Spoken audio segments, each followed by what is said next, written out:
So here it is, guys and gals, before we leave the place here in Naono. So check this place.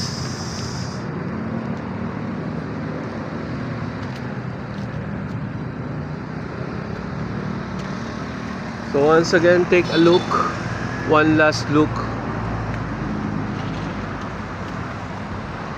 to the guerrillas, and we can also call them a heroes.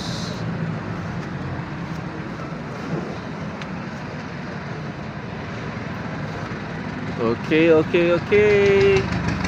I hope you enjoy this content of mine. But for now, once again, we are here in Angono, Rizal. I'm about going home, but my attention caught up for this monument. Bye for now.